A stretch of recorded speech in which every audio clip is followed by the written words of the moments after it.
YCP హయాంలోని రాయలసీమలోని రక్తపు ఏరులు పారించారని మంత్రి BC Janardhan Reddy అన్నారు. ఇప్పుడు ఆ ప్రాంతంలోని అభివృద్ధి ఊపందుకుంటుంది అంటే చూసి ఓర్వలేకపోతున్నారని విమర్శించారు. ప్రతిపక్ష హోదా కూడా దక్కిన వారు సిగ్గు లేకుండా మాట్లాడుతున్నారని ఎద్దేవా చేశారు. రపరప నరుకుతాం అంటే పారిశ్రామికవేత్తలు వస్తారా అని మంత్రి ప్రశ్నించారు. గతంలో ఉన్న పరిశ్రమలను సైతం రాష్ట్రం నుంచి తరిమి కొట్టారని ఆగ్రహం వ్యక్తం చేశారు.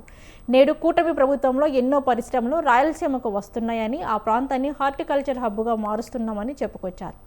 రాబోయే స్థానిక ఎన్నికల్లోని గొడ్డలు పార్టీకి డిపాజిట్లు కూడా రావని మంత్రి బీసీ జనార్దన్ రెడ్డి వెల్లడించారు. రాజకీయాలు ఏం చేశారు? కక్ష సాధింపు చర్యలు, మనసులను గొడవలలో కేసులు పెట్టి ఇరికేయడము, ఆస్తులు లాక్కోవడము, అదేవిధంగా ల్యాండ్ టైటిల్ యాక్ట్ తీసుకురావడము, అదేవిధంగా రైతుల పాస్బుక్కుల మీద కూడా వాళ్ళ ఫోటోలు వేసుకొని రైతులందరూ కూడా భయాందోళన చెందడం జరిగింది. ఈరోజు ఎక్కడ పోయినా కానీ కూడా ఈ యొక్క జగన్ రెడ్డి ఫ్రాక్షన్ గురించి మాట్లాడుతూ ఉన్నారు.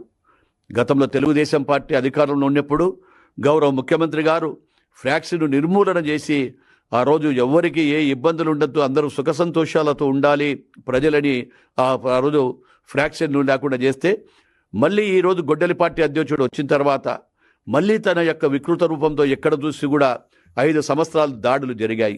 ఇప్పటికీ వాళ్ళ దాడులతోనే దౌర్జన్యాలతోనే పని చేస్తాము, మేము దౌర్జన్యంతోనే అధికారంలోకి వస్తామని అనుకుంటున్నారేమో కానీ ప్రజలు దాన్ని క్షమించే పరిస్థితిలో లేరు.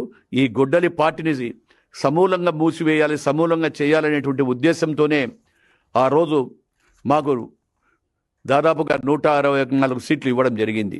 గొడ్డలి పార్టీ చేసిన రాజకీయాలు ఏం చేశారు? కక్ష సాధింపు చర్యలు, మనసులు